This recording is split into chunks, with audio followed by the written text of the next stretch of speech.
থানা কর্তৃক আজকে যে এই যে মাদক বিরোধী যে অভিযান, এটা আমরা সোহরাওয়ার্দী ওয়ার্ড উদ্যানে আমরা পরিচালনা করেছি।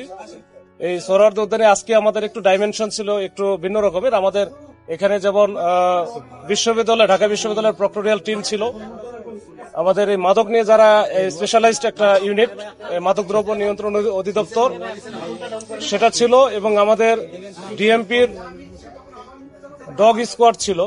তো যেগুলো প্রশিক্ষিত ডগ, যারা মাদক নিয়ে যাদের প্রশিক্ষণ দেয় এবং মাদক নিয়ে কাজ করে, তো এই তিনটে এবং আমাদের থানা পুলিশ, এই চারটার সমন্বয়ে আমাদের আজকে একটা অভিযান হলো। এই অভিযানে আমাদের এটা মূলত নিয়মিত অভিযান, এই অভিযানের একটা অংশ বিশেষ এটা ছিল।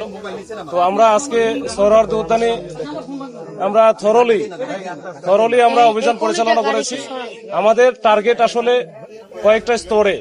একটা হচ্ছে যারা এইখানে সোহরাওয়ার্দী উদ্যানে বা এই আশেপাশে যারা সিন্ডিকেট চালায় বা মাদক ব্যবসার সাথে জড়িত, ব্যবসার সাথে জড়িত, এটা নিয়ে আমরা যেমন কাজ করি। আমরা গত 2 মাসে প্রায় 100-র উপরে যারা মাদক ব্যবসার সাথে জড়িত তাদেরকে কিন্তু আমরা ধরে আইনের আওতায় নিয়ে এসেছি, এবং ওদেরকে এই জুডিশিয়াল ম্যাজিস্ট্রেটের মাধ্যমে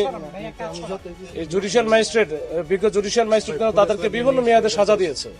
তারপরেও কিন্তু ওই যে আমরা বলি একের পর এক কিন্তু এই ব্যবসায়ীরা আসতেছে। এখানে ক্যারিয়ার আছে, বিভিন্ন রকমের মাদকের ক্যারিয়ার, যারা বিশেষ করে এই উঠতি বয়সের এখানে নারী, মধ্যবয়সী নারী এবং বয়স্ক নারী সবাই কিন্তু এখানে সবাইকে কাজে লাগানো হয়। তো তাদেরকে ধরতে গেলেও আসলে বিভিন্ন রকমের সমস্যা হয়। যেমন তারা হচ্ছে এটা খুব ডেসপারেট থাকে, আমরা যখন যাই তখন তারা বিভিন্ন ধরনের সিন ক্রিয়েট করে।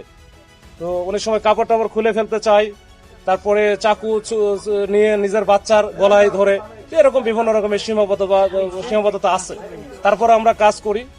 আমরা আজকে এই অভিযানে মোটামুটি আমরা সবাইকে আসলে আমাদের টার্গেট ছিল না, একটা তো আমরা ব্যবসায়ী ধরি, ব্যবসায়ীতে আমরা কাজ চলতেছে এটা।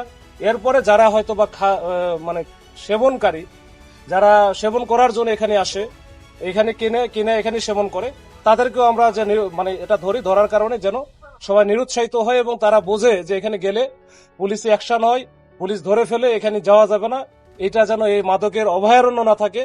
এটা আমাদের টার্গেট। একটা টার্গেট ব্যবসায়ী, আর একটা হচ্ছে সেবনকারী, এবং মাঝখানে আছে ক্যারিয়ার। এই তিনটা নিয়ে আমরা কাজ করতেছি।